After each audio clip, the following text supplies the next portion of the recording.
பெற்றோர் ஆசிரியர் கழகத்தின் தலைவர் மற்றும் உறுப்பினர்கள், ஊராட்சி மன்ற தலைவர்கள் மற்றும் இங்கு அமர்ந்திருக்கக்கூடிய பெற்றோர்கள், ஆசிரியர்கள், மாணவ கண்மணிகள் அனைவருக்கும் என்னுடைய பணிவான காலை வணக்கம்.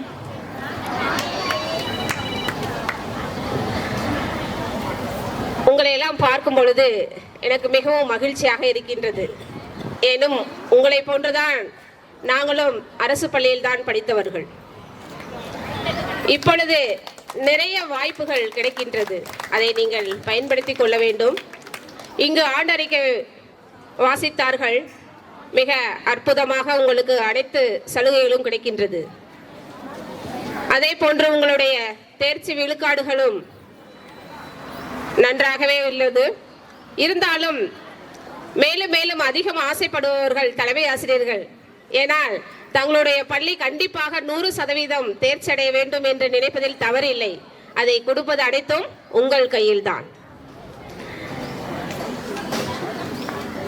அதாவது குழந்தைகளோட மனது என்பது ஒரு வெள்ளை காகிதம்.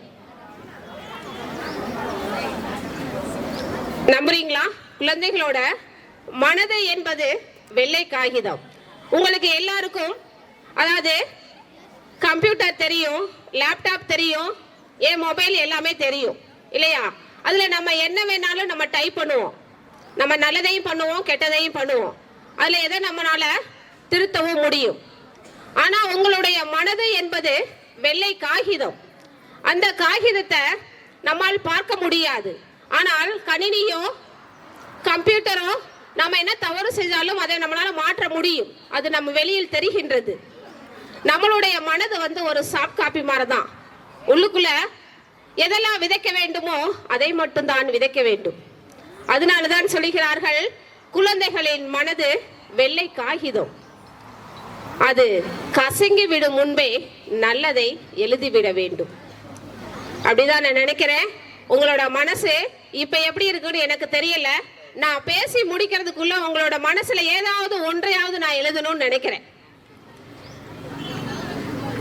அதுபோல ஒரு அம்மா சொல்லுவாங்க, அவங்களோட எதிர்பார்ப்புகளா என்னவா இருக்கும் அப்படின்னு பாத்தீங்கன்னா, தன்னோட குழந்தைக்கு எந்த ஒரு துன்பங்களும் நேரிடக்கூடாது. ஆனா பெரிய ஆசைப்படுவாங்க, டெல்லி கூட ராஜாவாகணும்னு ஆசைப்படுவாங்க. அம்மாவோட ஆசையில ஏதாவது தவறு இருக்கா? இல்ல. அது அம்மா தன்னுடைய குழந்தைகளுக்கு காட்டக்கூடிய அன்பு. அங்க ஆரம்பிக்குது உங்களோட எதிர்காலம். அங்க போடுறாங்க தாய் உங்களோட முதலீடுகள். அந்த முதலீடுகளை எடுக்கிறதுக்காக தான் இந்த கஷ்டங்களே பட வேண்டியதாக இருக்கு. அதோட அம்மாவோட ஆசைகளையும் நீங்க நிவர்த்தி பண்ணி தான் ஆக வேண்டும் இல்லையா? அதான் அம்மா ஆரம்பத்திலே சொல்லுவாங்க, ராரி ராரி ராரா என் கண்ணே ராரி ராரி ராரோ, யார் அடிச்சா நீ எழுத அழுதார சொல்லியலு, அழுதார சொல்லியலு அவதாரம் போட்டிடுவேன் அப்படின்னு சொல்லிட்டு அவங்க மேல ஆசைப்படுற அவங்களுக்கு நீங்க பட்டணம் தான் போக வேண்டும், நான் அதை பார்த்து மகிழ வேண்டும். அம்மாவோட ஆசைக்கு எல்லையே இருக்காது. உங்களை யாரோட கையும் பற்றக்கூடாது, யாரோட கையும் பற்றக்கூடாது. எந்த துன்பங்களையும் நீங்க அனுபவிக்க கூடாது. ஆனா உங்களோட வளர்ச்சிகள் மழை அளவுக்கு உயர்ந்திருக்கணும்னு எண்ணுவாங்க.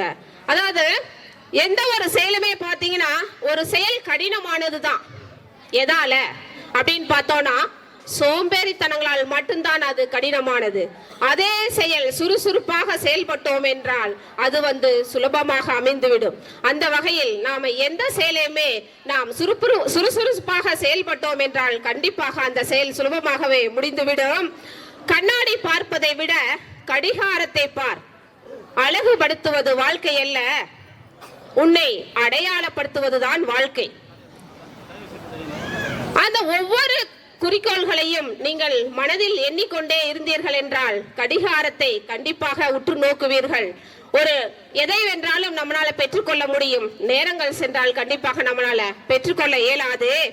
அதனால்தான் சொல்லுகின்றார்கள், நேற்று என்பது உடைந்த பானை, நேற்று என்பது உடைந்த பானை. ஒரு கண்ணாடி உடைந்து விட்டால் நம்மால் ஒட்ட வைக்க முடியுமா? பானை உடைந்து விட்டால் நம்மால் ஒட்ட வைக்க முடியுமா? அதுபோன்றுதான் நம்மளுடைய வாழ்க்கையிலும் ஒவ்வொரு நாட்கள் என்பது, அதாவது நேற்று என்பது முடிந்து போன ஒன்று. உங்களிடம் உங்கள் ஆசிரியர் பெருமக்கள் பல வேலைகளை கொடுத்திருப்பார்கள், வீட்டு பாடங்களை கூறியிருப்பார்கள், வகுப்பறையில் படிக்க வேண்டும் என்று கூறியிருப்பார்கள். அதாவது ஒரு நேரத்தை போக்க நினைத்தால் போகாது, ஆக்க நினைத்தால் பத்தாது. ஏன் கூறுகின்றேன் என்றால், உங்களுடைய பணிகளை இங்கே செய்ய வேண்டும் என்று நினைத்துக் கொண்டீர்களானால், அதாவது ஒரு மனப்பாட செயலை எடுத்துக்கொள்ளுங்கள். அதை இங்கு படித்து முடிக்க வேண்டும் என்று எண்ணினீர்கள் என்றால் அந்த நேரங்கள் உங்களுக்கு பத்தவே பத்தாது. வீட்டுல போய் படிச்சுக்கலாம், இங்க வேண்டாம் அப்படின்னு நீ மனசுல நினைச்சுக்கிட்டீங்கன்னா அந்த நேரம் போகவே போகாது. அந்த நேரங்களை பயன்படுத்துவது யாருடைய கையில் இருக்கின்றது என்றால் உங்களுடைய கையில் தான் இருக்கின்றது. அதனால்தான் சொல்லுகிறார்கள், முடிஞ்சு போன நாள் வராது. நேற்று என்பது உடைந்து போன பானை, நாளை என்பது மதில் மேல் பூனை. நாளை என்பது நம்ம கையில இல்ல. பூனை எந்த பக்கம் போகும்னு தெரியாது, அங்கிட்டு விழுகுமா இங்கிட்டு விழுகுமான்னு தெரியாது, அது நம்மள்டையும் இல்ல. ஆனா எது மட்டும்தான் நம்ம கையில இருக்குன்னு நினைச்சீங்கன்னா இன்று மட்டும்தான் நம்ம கையில இருக்கு. அதுதான் கையில் வீணை. வீணையை வைத்துக்கிட்டு நம்ம என்ன வேணாலும் செய்யலாம், எந்த பாட்டு வேணாலும் நம்மளால வாசிக்க முடியும், அனுபவிக்க முடியும். அதனால் நாம நேற்றை விட்டு விடுகிறோம், அது தவறான செயல். அன்றன்ற தினங்களை சரியாக பயன்படுத்த வேண்டும். எதை போன்று அந்த வீணை நம் கையில் இருப்பது போன்றுதான் இன்று நாட்களை அன்றன்றைய நாட்களை நல்ல சுகமாகவும் சுமூகமாகவும் சிறப்பாகவும் செயல்படுத்த வேண்டும். அதுபோல அதாவது இறந்து விட்ட காலத்தை மறந்து விடுங்கள். நம்மளோட காலம் முடிஞ்சிருச்சு, நேற்று முடிச்சு, அதனால நம்ம படிக்காம விட்டுறக்கூடாது. இறந்து விட்ட காலத்தை மறந்து விடுங்கள்.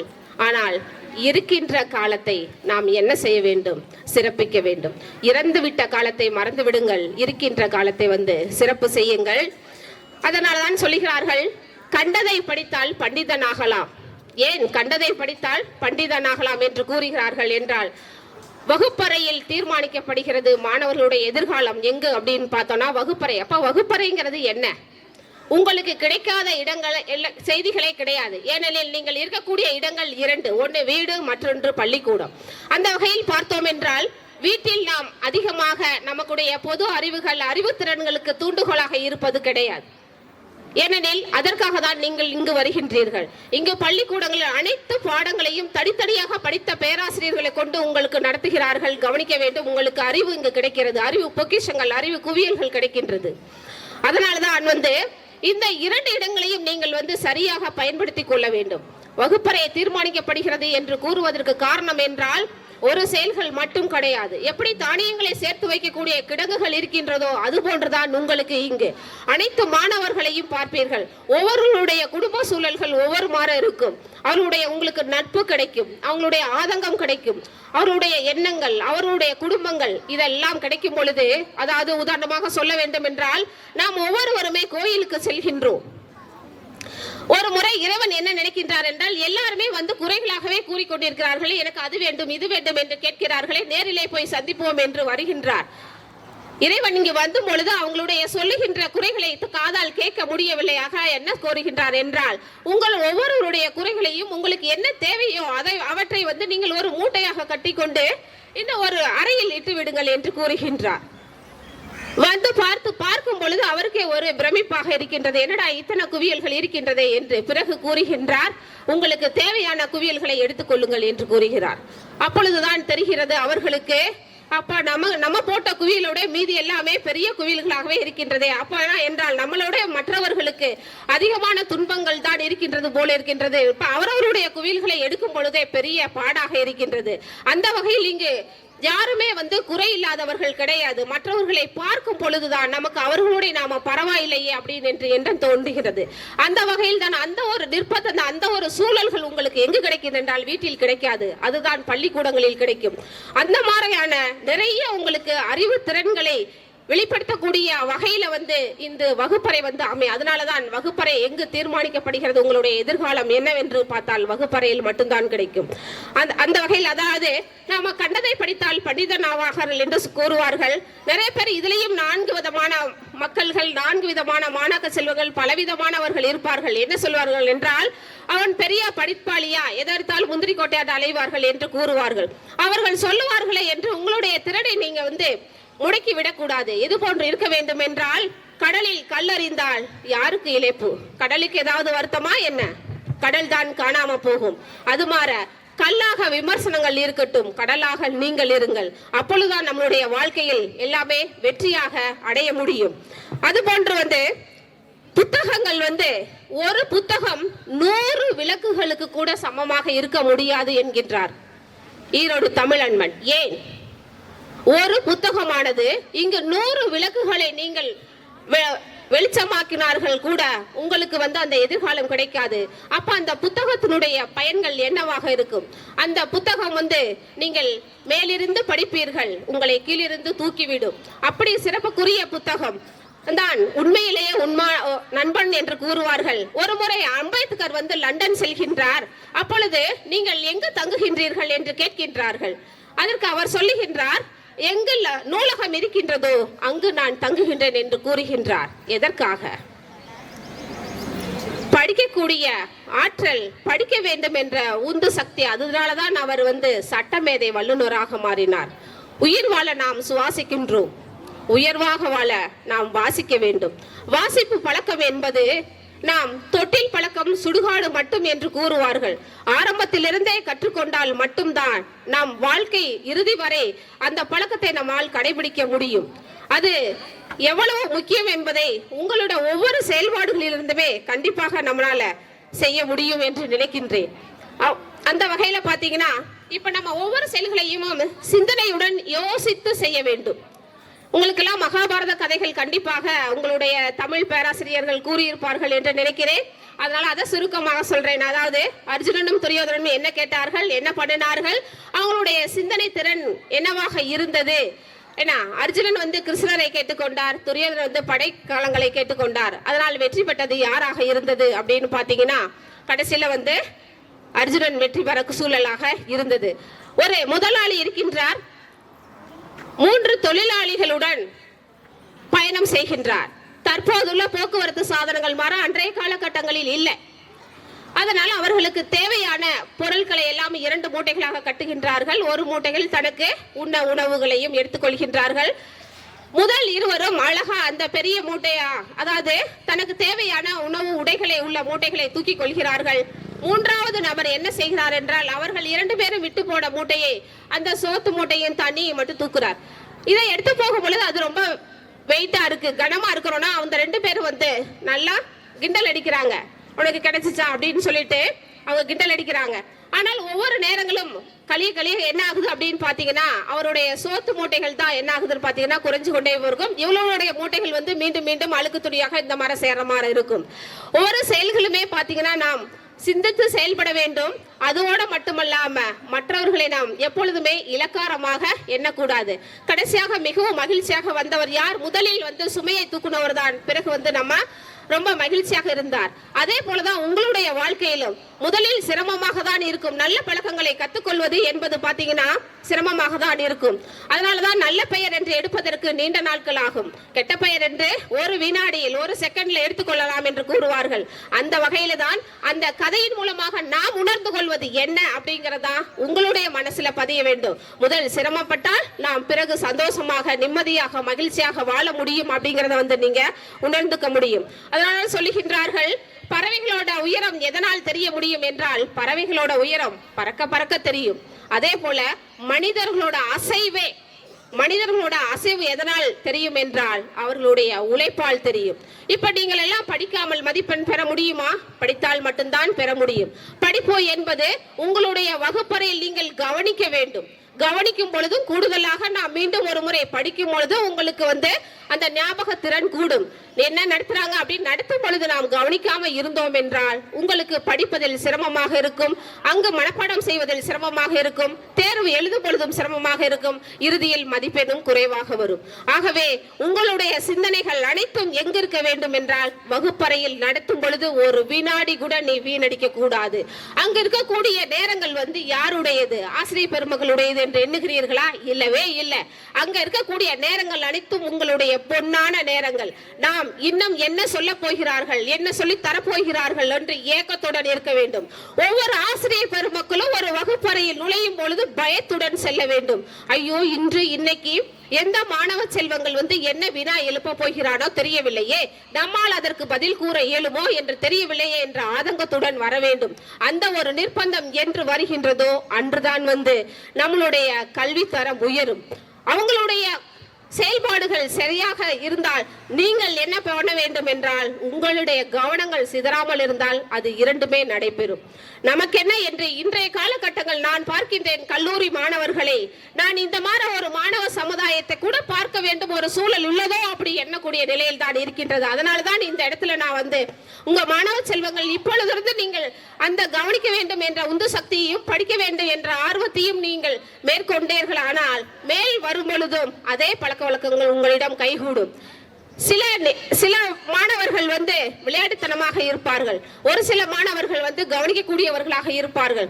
இப்ப உள்ள காலகட்டங்களில் பார்த்தோம் என்றால் அதிகமான மாணவர்கள் கவனிக்காமையும் ஒரு சில மாணவர்கள் கவனிக்கவர்களும் அவர்களும் அந்த கவனிக்காத மாணவர்களை பார்த்து மாற்றம் அடைவதை தான் இப்பொழுது பார்க்க முடிகிறது. அந்த மாதிரி ஒரு சமுதாயம் வந்து சீரழிந்து கொண்டு போகின்றது. ஒன்று இரண்டு நிலைகளில் போகின்றது. என்ன என்று பார்த்தால் குழந்தைகளிடம் செல் விளையாண்டு கொண்டிருக்கிறது. செல்லினால் ஏற்படக்கூடிய தீமைகள் என்ன என்று உங்களுக்கு தெரியாமல் இல்லை, இருந்தாலும் அதை நீங்கள் செயல்படுத்துகிறீர்கள். செல்லானது நாம் பார்க்கும் பொழுது நம்ம கண்ணுக்கும் தீமை விளைவிக்கும், மனசுக்கும் தீமை விளைவிக்கும், அதை விட நேரத்தையும் தீமை விளைவிக்கும். காலங்கள் வந்து பொன்னானது, காலம் பொன் போன்றது, கடமை கண் போன்றது என்பார்கள். அதனால் நீங்கள் செல்லிலே வந்து நேரத்தை கழிக்கின்றதனால்தான் மற்ற செயல்களில், மற்ற நிலைப்பாடுகளில், மற்ற படிப்புகளில் எதிலேயுமே கவனம் செலுத்த முடியவில்லை. அதே போல மற்றொன்று என்றால் குடி. இந்த குடி என்பது பாத்தீங்கன்னா குடிக்கிறவங்களுக்கு இது தீமை என்பது தெரியுமா தெரியாதா என்று உங்களுக்கு தெரியும். எதுக்காக இதை சொல்லுகிறேன் என்றால் ஒரு இடத்தில் விதையை போட்டால் அது கண்டிப்பாக எங்கனாவது ஒரு இடத்துல விருட்சமா ஆகும். நம்மளுடைய பெற்றோர்கள் இருக்கின்றார்கள், நம் பெற்றோர்கள் வந்து எப்படி சம்பாதிக்கின்றார்கள், அதை எப்படி செலவு செய்கிறார்கள் என்று பார்த்தோம் என்றால் சம்பாதிப்பது என்று எடுத்துக்கொண்டால் இங்கு உள்ள பெற்றோர்கள், இங்க மாணவ செல்வங்களுடைய பெற்றோர்கள் எல்லாம் அரசு உத்தியோகத்தில் மட்டும் இருக்கிறவர்கள். எந்த உத்தியோகமா இருந்தாலும் அது ஒரு பணி, அது திறம்படம் செய்தால்தான் ஊதியம். அந்த கஷ்டப்பட்டு சம்பாதிக்கக்கூடிய ஊதியத்தை அதாவது எப்படி பணம் சம்பாதிக்க முடியும் என்றால் ஒரு குண்டூசியில் பள்ளத்தை தோண்டினால் எவ்வளவு சிரமம் என்பதை உணர்ந்து கொள்ளுங்கள். குண்டூசியில் பள்ளத்தை தோண்டுவது போன்றுதான் ஒவ்வொருத்தரும் பணத்தை சம்பாதிக்கின்றார்கள். எவ்வாறு தெரியுமா செலவழிக்கிறார்கள் என்றால் பலூனில் குண்டூசியை வைத்து ஓட்டை போடுவது எவ்வளவு எளிதானதோ அவ்வாறு தான் செலவழிக்கிறார்கள். அந்த வகையில் வந்து இந்த நாட்டை கெடுப்பது இரண்டு தான். ஒன்று செல். அலைபேசியை நாம் சரியான தேவையானதுக்கு மட்டும் பயன்படுத்திக் கொண்டால் நன்மைதான். ஆனால் நம்மளை பொறுத்தவரை எது தேவை எது தேவையற்றது என்று புரிந்து கொள்ளக்கூடிய நிலைகளில் கூட இல்லை. நான் அதை பார்க்கிறேன் இதை பார்க்கிறேன் என்று படிக்காத பெற்றோர்களை ஏமாத்தி விட்டு கண்டதை பாட்டு நாம் அழிந்து போய்கொண்டே இருக்கின்றோம். அதனால் உங்களுக்கு என்ன தேவையோ அதை மட்டும் பயன்படுத்தி கொண்டு தேவையில்லாத நேரங்களை வீணடிக்காதீர்கள். அதே போலதான் ஒரு குடிகாரர்கள் வீட்டில் எப்படி குடும்பம் நடத்த முடியும்? நிறைய பேருக்கு பார்த்திருக்கலாம், கேட்டிருக்கலாம். ஒரு வீட்டில் வந்து அதாவது சாவி என்ற சிரிப்பு வந்து, சாவி என்ற ஒளி வந்து தொலைந்து போய்விட்டது என்று வைத்துக் கொள்ளுங்கள். சாவி வந்து சிரிப்பு என்ற சாவி தொலைந்து போய்விட்டது, ஆனால் மகிழ்ச்சி என்ற வீடு பூட்டிவிடும். தெரிந்து கொள்ளுங்கள். சாவி எதுவா சொல்றார்கள்? சிரிப்பு. மகிழ்ச்சிங்கிறது வீடு, சிரிப்புங்கிறது மூடிடுச்சுன்னா மகிழ்ச்சிங்கிறது நமக்கு கிடைக்கவே கிடைக்காது. அந்த வகையில தான் அதாவது விவேகானந்தர் வந்து ஒரு முறை தொடர் வண்டியில் பயணம் செய்து கொண்டிருக்கின்றார். அப்பொழுது பல இளைஞர்களும் அந்த வண்டியில் பயணம் செய்கின்றார்கள். பொழுது துறவியாக கோலம் தெரிகிறது, இவருக்கு என்ன தெரிய போகின்றது என்று அந்த இளைஞர்கள் வந்து கிண்டல் அடிக்கிறார்கள், கேலி பேசுகிறார்கள், மரியாதை குறைவாகவும் பேசுகின்றார். அப்பொழுதும் அந்த விவேகானந்தர் மிக அமைதியாகவே இருக்கின்றார். இளைஞர்கள் இறங்கக்கூடிய இடமும் வந்து விடுகிறது. அதே இடங்களில் தான் விவேகானந்தரும் இறங்குகின்றார். அப்பொழுது விவேகானந்தரை வரவேற்பதற்காக வாயிலில் அனைவரும் கோஷம் போட்டு எழுப்புகிறார்கள். விவேகானந்தரை வரவேற்பதற்காக எல்லாரும் முழங்குகின்றார்கள். அவரும் ஆங்கில புலமையுடன் அவர்களிடம் உரையாடுகின்றார். அப்பொழுதுதான் தெரிகின்றது அந்த இளைஞர்கள் என்னவெல்லாம் பேசினார்கள் என்று. அவர்கள் வெக்கி தலைகுனிய வேண்டிய நிலையில் இருந்தார்கள். பிறகு அவருடைய பாதங்களில் தொட்டு வணங்கி மன்னிப்பு கேட்டார்கள். எதற்காக என்றால், நாம் எப்பொழுதுமே நெறிகுடம் தழுவாது என்ற நிலையில வந்து நம்மளுடைய திறமைகளை வளர்த்து கொண்டோம். யாரையும் நாம் உதாசீனப்படுத்த கூடாது என்பதையும் தெரிந்து கொள்ள வேண்டும். ஒரு அறிஞர் இருக்கின்றார். அவருக்கு மட்டும்தான் எல்லாமே தெரியும், நமக்கு தெரியாதது இங்கே உலகத்திலேயே இல்லை என்று நினைக்கக்கூடிய ஒரு அறிஞர். அவர் ஒரு நாள் என்ன பண்றாரு, கேள்விப்படுகிறார், இந்த கிராமத்தில் இருக்கிறவங்க எல்லாமே கொஞ்சம் அறிவாளிகளாக இருப்பாங்க அப்படின்னு. சரி, அது வழியாக தான் நாம் அது என்ன நிலை அப்படின்னு சொல்லிட்டு பார்க்கலாமே அப்படின்னு சொல்லிட்டு போகிறார். அப்ப போகும் பொழுது என்ன ஆகுதுன்னு பாத்தீங்கன்னா, ஒரு பையனை கூப்பிடுறாரு. அந்த பையன் மாடு மேய்க்கக்கூடிய ஒரு சிறுவன் தான். அவன் மரத்து மீது அமர்ந்திருக்கின்றான். தம்பி, இங்க வா, உன்னிடம் ஒரு வினா கேட்க வேண்டும் அப்படின்னு என்று கூறுகிறார். இப்ப நான் உங்களிடம் ஒரு வினா கேட்க வேண்டும் என்றால் நீங்கள் என்ன சொல்லுவீர்கள்? பரவாயில்ல, கேளுங்க மேடம் என்று சொல்லுவீர்களா? அந்த மாணவன், அந்த மாடு மேய்க்கக்கூடிய சிறுவன் என்ன சொன்னால் பரவாயில்ல கேளுங்க அப்படின்னு சொல்றான். உடனே அவர் கேட்கிறாரு, இந்த உலகத்திலேயே வந்து சிறந்த ஒளி எது, சிறந்த வெளிச்சம் எது? இங்க யாருக்காவது தெரியுமா? சிறந்த வெளிச்சம் எது அப்படின்னு சொல்றான். பரவாயில்ல, குட்டி பசங்க இருந்தா கூட அழகா வந்து நிலான்னு சொல்றாங்க. கிட்டத்தட்ட நெருங்கி இருக்காங்க. ரொம்ப சந்தோஷம். சூரியனா? சரி, மிகுந்த சந்தோஷம் தான். அப்ப அந்த பையன் என்ன சொல்றான்? சூரியன் தான் சொல்றான். அடுத்த இரண்டாவது கேள்வி கேட்கின்றார். இங்கே கூடி இருக்கிறதுலே உயர்ந்த நீர் எது அப்படின்னு கேட்கிறார். இருக்கிறதுலே உயர்ந்த நீர் தண்ணி தான். உயர்ந்த நீர் எதுன்னு கேட்கிறாரு. அதுக்கு பதில் சொல்றாரு எப்படின்னா, சிவனோட தலையிலிருந்து வரக்கூடிய நீரும் விஷ்ணுவோட பாதங்கள்ல இருந்து வரக்கூடிய நீரும் வந்து கங்கையில வந்து கலக்கிறனால, அதுல வந்து நம்ம குளிக்கிறனால நம்மளுடைய தோஷங்கள்லாம் நீங்குது. கங்கை நீர் தான் மிக உயர்ந்த நீர் அப்படின்னு சொல்றான். சரி அப்படின்ட்டு மூணாவது கேள்விக்கு வராரு. சரி, இந்த உலகத்திலேயே வந்து உயர்ந்த மலர் எது அப்படின்னு கேட்கிறார். உயர்ந்த மலர் எதுன்னா தாமரை மலர் தான். தெய்வங்களா வீற்றிருக்கு, தாமரை மலர் தான் உயர்ந்தது அப்படின்றார். இந்த மூணு கேள்விகளுக்கும் வினாக்கள் சொன்னோன்னா அவருக்கு ரொம்ப ஆச்சரியமா இருந்துச்சு. அவர் ரொம்ப ஏற்றுக்கொண்டுட்டாரு. அதனால என்ன பண்றாருன்னா, அந்த அறிஞர் என்ன பண்றாருன்னா, தன்னுடைய கழுத்தில் இருக்கக்கூடிய முத்து மாலையை எடுத்து அந்த பையனுக்கு கொடுக்கின்றார். அந்த சிறுவன் என்ன பண்ணுகின்றான் என்றால், அந்த முத்து மாலையை வாங்க மறுக்கின்றார். நான் ஒரு தவறானதுக்கு விடை சொன்னதுக்கு நீங்க இந்த முத்து மாலையை கொடுத்தால், நான் சரியான விடை சொன்னால் என்ன கொடுப்பீர்கள் என்று கேட்கின்றான். அப்பொழுதுதான் அந்த அறிஞர், ஏன்னா தனக்கு எல்லாமே தெரியும் அப்படின்ற ஒரு தலக்கணத்துல இருந்தவருக்கு சொல்லுவாங்கல்ல, அப்படி சம்மட்டியால் அடிச்ச மாதிரி இருந்துச்சுன்னு சொல்லுவாங்கல்ல, அந்த மாதிரி இருந்துச்சு. சரிப்பா, இப்ப வந்து என்னதான் வந்து உங்களுக்கு இப்ப அது சரியான விடைதான் என்னன்னு சொல்லுங்க பார்க்கலாம் அப்படின்னு சொல்றாரு. இப்ப இருக்கிறதுல உலகத்திலே வந்து உயர்ந்த ஒளி எதுன்னு கேட்டீங்க. நான் சூரியன்னு சொன்னேன். ஒரு கண் ஒளி என்பது இல்லை என்றால் அந்த சூரிய ஒளியை எவ்வாறு பார்க்க இயலும்? அதனால வந்து இருக்கிறதுலே சிறந்த ஒளி எதுனா கண் ஒளி தான் அப்படின்னா. சரி, இரண்டாவது கேள்விக்கானது, இருக்கிறதுலே உயர்ந்த நீர் எதுன்னு சொல்லுங்க அப்படின்னு சொன்னப்போ சொன்னாரு, நான் சொன்ன நீர் வந்து சிவனோ விஷ்ணுவோட நீர் கங்கையில கலக்குதுன்னு சொன்னேன். இதை வந்து எல்லா மதத்தவரும் ஏற்றுக்கொள்வார்களா? எல்லா நாட்டவரும் ஏற்றுக்கொள்வார்களா? அது எப்படி உயர்வான நீராக இருக்க முடியும்? அதனால வந்து பாலைவனத்திலிருந்து வரக்கூடிய அந்த சோலையில் உள்ள நீர் தான் வந்து உயர்வானது அப்படின்னு சொன்னார். அதுதான் அபூர்வமாக கிடைக்கக்கூடியதாக இருக்கும் அப்படின்னு சொன்னார். சரி, இதையும் விட்டுருவோம் அப்படின்னு சொல்லிட்டு, சரி மூன்றாவது கேள்விக்கு தான் என்ன பதில் அப்படின்னு கேட்கிறார். மூன்றாவது கேள்வி, தாமரை மலரானது தண்ணீரிலிருந்து வெளியே எடுத்து போட்டோம்னா அது வந்து வாடி போயிடும். அதனால எந்த மலர் உயர்வானது அப்படின்னு பாத்தீங்கன்னா பருத்தி மலர் தான். பருத்தி மலர்ன்றது ஒண்ணு இல்லைன்னா நம்மளுடைய ஆடையே தயாரிக்க முடியாது அப்படின்னு சொன்னார். அப்பதான் அவன் புரிஞ்சுக்கிட்ட அறிஞன், நமக்கு மேலையும் தெரிந்த இந்த கிராமத்து மக்கள்கிட்ட கூட இந்த அளவுக்கு அறிவு நுணுக்கம் இருக்கின்றது, தன்னுடைய தலக்கணத்தை அவர் குறைத்து கொண்டாராம். அந்த மாதிரி நாம் எந்த இடங்களிலுமே யாரையுமே குறைத்து மதிப்பிடக்கூடாது. நமக்கு மட்டும்தான் எல்லாம் தெரியும் என்ற தலக்கணங்களும் நம்மளிடம் இருக்கக்கூடாது. அதான் நமக்கு எவ்வளவு காலங்கள் எவ்வளவு நேரங்கள் இருந்தால் கூட சில இடங்கள் நமக்கு சோதனை காலமாக கூட இருக்கலாம். சோதிப்பது காலமாக இருந்தால் கூட சாதிப்பது யாராக இருக்க வேண்டும் என்றால் நாம தான் இருக்க வேண்டும். ஏதோ ஒரு வகையில சோதனை வந்துருச்சு அப்படின்னு நீ தோண்டு விடாத, அது கூட நீங்கள் சாதிப்பதற்காக கிடைத்ததுதான் அப்படின்னு நீங்க நினைக்க வேண்டும். அதே போல நம்மளுடைய மாணவர்கள், அதாவது கல்வி சரியும் போதுதான் கண்டிப்பாக நாடும் சரியும் என்பதில் எந்த விதமான மாற்று கருத்துகளும் கிடையாது. நல்ல மாணவ கண்மணிகளே, நான் இப்பொழுது உங்களுக்கு சின்ன ஒரு பிராக்டிஸ் மாதிரி சொல்லுவேன்.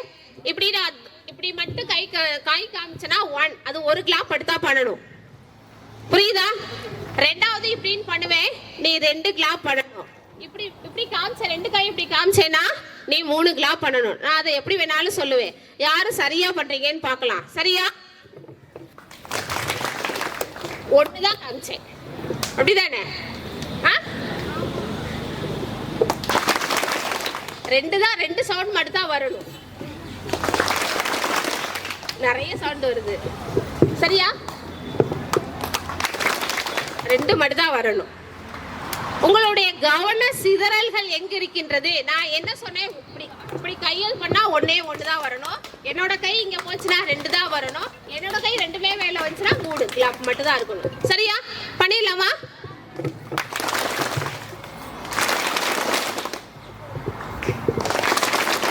பரவாயில்ல, கவன சிதறல்கள் குறைந்திருக்கிறது. உங்கள யார் சரியா பண்ணீங்கன்னு என்னால சரியா கண்டுபிடிக்க முடியல. அதே போல அதாவது நாம எதை பின்பற்ற வேண்டும்? இன்றைய உங்களுடைய மனசுல இருக்கக்கூடிய வெள்ளை காகிதங்களில் நாம் எதெல்லாம் எழுத வேண்டும், எதை எழுத போகிறீர்கள் என்று தெரியவில்லை. இருந்தாலும் கூறுகின்றேன், அதாவது திருக்குறளில் இல்லாத பொக்கிஷங்கள் எதிலையுமே இல்லை. 1330 குறள்பாக்களையும் படித்து கடைபிடிக்க வேண்டும் என்ற அவசியமும் இல்லை. உங்களால் உங்களுக்கு பிடித்த திருக்குறளை ஏதாவது ஒரு குறளை மட்டுமாவது உங்களுடைய வாழ்க்கையில் ஏற்படக்கூடிய படிப்பினைக்கு, உங்கள் வாழ்க்கையில் ஏற்படக்கூடிய அனுபவங்களுக்கு, உங்க வாழ்க்கையில் நடைமுறைப்படுத்தக்கூடியவையாக ஒரு திருக்குறளை மட்டுமாவது கடைபிடித்துக் கொள்ளுங்கள். ஏன் சொல்லுகின்றேன் என்றால், இன்று நான் பேசிவிட்டு செல்வேன், நாளை மற்றொரு வருவார், பிறகு வேறொருவர் வருவார்கள். எல்லாரும் அவரவர வேலையை செய்துவிட்டு போவார்கள். எல்லாரும் எதற்காக? உங்களுக்கு ஒரு வீட்டு பாடங்களை, உங்களுக்கு ஒரு விதைகளை கொடுக்கின்றோம். நான் ஒரு விதைகளை கொடுக்கின்றேன் என்றால், நான் இன்று உங்களுக்கு ஒரு திருக்குறளை நீங்கள் கடைபிடிக்க வேண்டும் என்று கூறுகிறேன். நான் ஒரு விதையை கொடுக்கின்றேன். அந்த விதைகளை நீங்கள் என்ன செய்வீர்கள்? ஒரு சிலர் கொண்டு உங்களுடைய பெற்றோர்களிடம் கொடுப்பீர்கள். இந்த விதையை நடுங்கம்மா என்று சொல்லுவீர்கள். மற்றவர்கள் என்ன பண்ணுவாங்க? நீங்களே போய் எந்த இடம் என்று தேர்ந்தெடுத்து நடுவீர்கள். இன்னொருவர் என்ன பண்ணுவீர்கள் என்றால், பக்கத்து வீட்டுக்காரர்களுக்கு கொடுப்பீர்கள். மொத்தத்தில் என்றாகும் என்றால், எந்த விதையா ஏதோ ஒரு வகையில அந்த விதையானது விருட்சமாகும். அந்த விதைகள் விருட்சமாக பார்த்துட்டு நீங்களும் என்ன செய்வீர்கள்? ஓ, நாமளே அந்த விதையை நட்டிருக்காம் போல இருக்குது, நம்ம வீட்லயும் விளைச்சல் கிடைச்சிருக்கும் போல இருக்கு அப்படின்னு திரும்ப அந்த கருத்துக்களை நீங்கள் பதிய விடுவீர்கள். அவ்வகையில் ஒவ்வொருவரும் சிந்தனைகளை நீங்கள் கண்டிப்பாக உங்களுடைய மனதில் பதிய வைக்க வேண்டும். விரைவாக முடிக்கின்றேன். சாக்ரட்டிஸ் எல்லாரும் கேள்விப்பட்டிருப்பீங்கன்னு நினைக்கிறேன். சாக்ரட்டிஸ் என்பவர் ஒரு சிந்தனையாளர், தத்துவ ஞானி. ஆனா எப்படி இறந்தார் என்று ஒரு சிலர் கூட தெரிந்திருக்கலாம். தெரியாதவர்களும் தெரிந்து கொள்ளுங்கள்.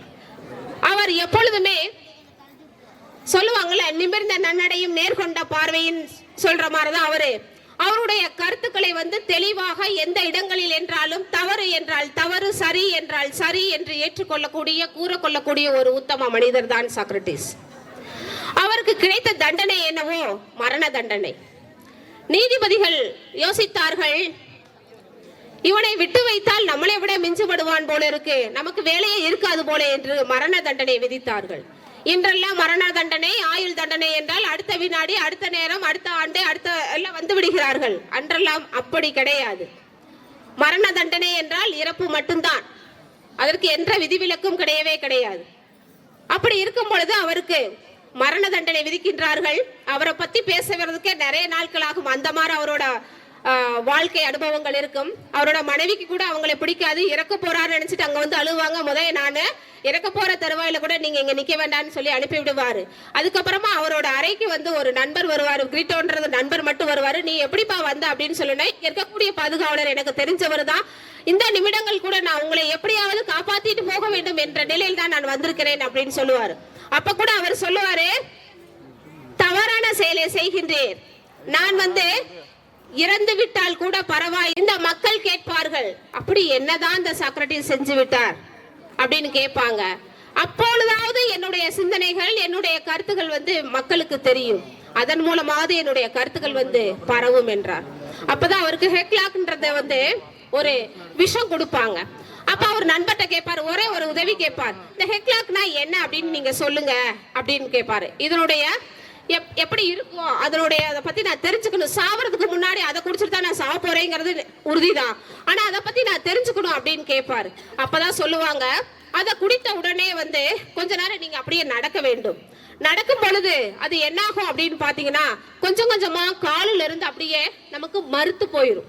கொஞ்சம் கொஞ்சமா காலில் இருந்த பகுதி தான் மறுத்து போயிடும். உங்களால வந்து நடக்க முடியாது. அப்புறம் நீங்க அப்படியே படுத்துக்குவீங்க அப்படின்னு சொல்லிட்டு அப்படியே ஒவ்வொரு பகுதியாவே படுத்ததுக்கு அப்புறம் அப்படியே தொட்டு பார்த்துட்டு வருவார். அசைவு இருக்கும் இல்ல இருக்குறத பேசுவார். கடைசியா சுத்தமா காலில் இருந்து தான் அந்த ஹெக்லாக்ர மருந்து வந்து அப்படியே கொன்றும். அந்த மாதிரி வந்து ஒரு கொடுமைக்காக இருந்தவரை தான் இன்றைக்கு நாம் பேசிக்கொண்டிருக்கிறோம். சிந்தனையாளராக, தத்துவ சீர்திருத்தவாதியாக பேசிக்கொண்டிருக்கிறோம். அப்படிப்பட்ட சிறந்த உத்தமர்கள் எல்லாம் இந்த நாட்டில் வாழ்ந்தவர்கள் தான். ஆகையால் தான் அவரெல்லாம் எதற்காக விட்டு சென்றார்? அவர் கண்டுபிடித்த சிந்தனைகளுக்கும் வித்தைகளுக்கும் அளவே இல்லை.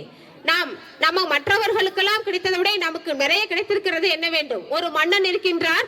அவர் என்ன நினைக்கிறார்னா, இந்த நாட்டையே நம்ம எல்லாம் பசுமையாக்கணும் அப்படின்னு நினைக்கிறார். முதல்ல நம்ம அடுத்தவங்கள்ட்ட செய்யணும் என்று சொல்ல முடியாது.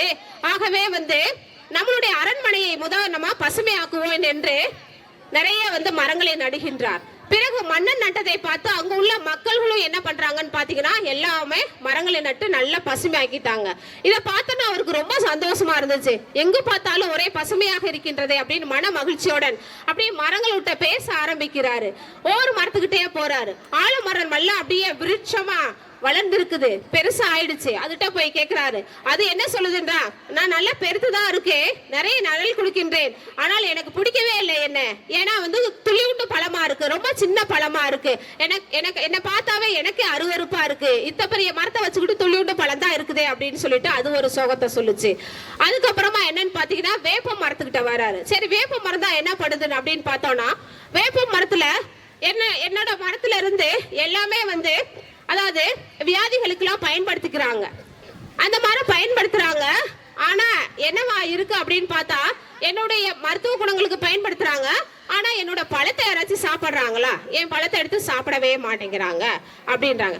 அப்புறம் அத்தி மரத்துக்கு வராங்க. அத்தி மரமும் அதே மாதிரிதான் பெருத்து இருக்கும், ஆனா காய் சின்னதா இருக்கும். இந்த அத்தி எல்லாம் சொத்த அப்படின்னு சொல்றாங்க. இப்படி ஒரு பழமொழியே இருக்கு. நான் இருந்து என்ன பண்றது அப்படின்னு சொல்லிட்டு அத்தி மரம்.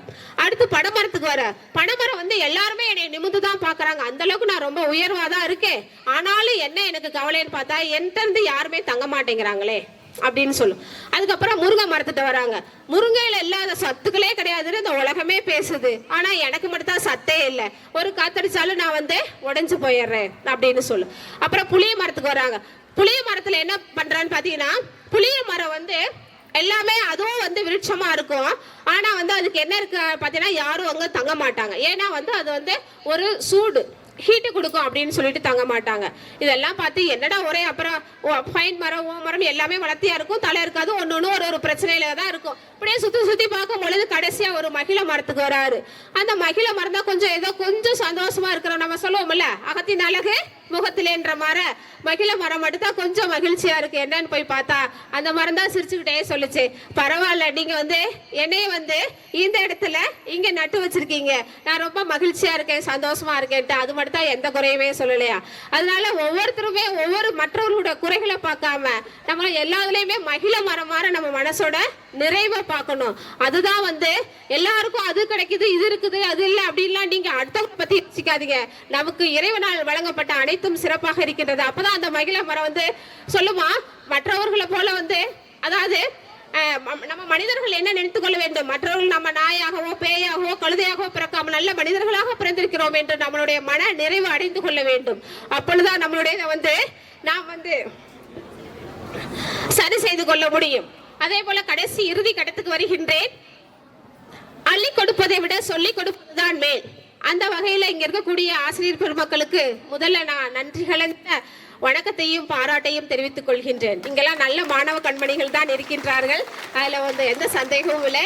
நிறைவாக ஒரு பாடல். தன்னன்னாதீனம் தன்னன்னாதீனம் தன்னன்னாதீனம் தன்னானே தனம் தன்னன்னாதீனம் தன்னானே. அம்மா அப்பா சொல்லுவத நீ அனுதினமும் கேட்டிடணும், அம்மா அப்பா சொல்லுவத நீ அனுதினமும் கேட்டிடணும்.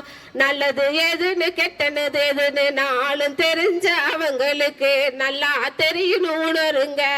நல்லது எதுன்னு கெட்டது எதுன்னு நாளும் தெரிஞ்ச அவங்களுக்கு நல்லா தெரியணும் உணருங்க.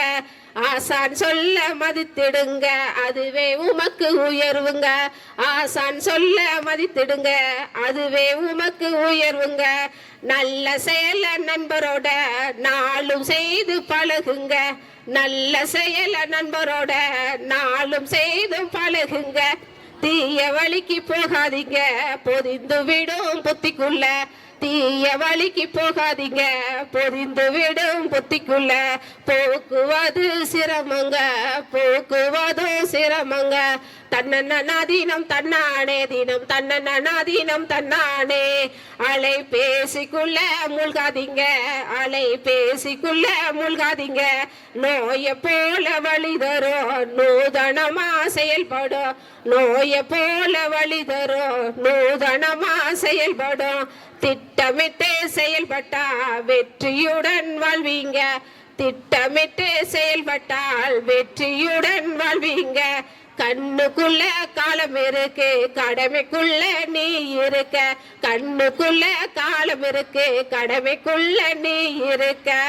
மறந்திடாம மதித்திடுங்க, புகழோட வாழ்வீங்க. உங்களை புனிதமான பேசுவாங்க, மறந்திடாம மதித்திடுங்க, புகழோட வாழ்வீங்க. உங்களை புனிதமாக பேசுவாங்க, பொக்கிசமா எண்ணுவாங்க, பொக்கிசமா எண்ணுவாங்க. தன்னன்னாதீனம் தன்னானே தினம் தன்னன்னாதீனம் தன்னானே. இங்க ஒரு இப்படி ஒரு அருமையான வாய்ப்பினை ஏற்படுத்தி கொடுத்த பள்ளியின் தலைமை ஆசிரியர் அவர்களுக்கும் எனது தங்கை ரேணுகாதேவி அவர்களுக்கும் நன்றி கலந்த வணக்கத்தை கூறிக்கொண்டு நன்றி பாராட்டி விடைபெறுகிறேன். நன்றி, வணக்கம். நம்முடைய மாணவர்களின் மனமாகிய வெள்ளை காகிதத்தில் மிக அழகாக எழுதி அமர்ந்திருக்கும் நம்முடைய சிறப்பு விருந்தினர் அவர்களுக்கு ஒரு நூல் அன்பளிப்பாக வழங்கப்படுகிறது. வழங்குபவர் நம்முடைய பெற்றோர் ஆசிரியர் கழக தலைவர்.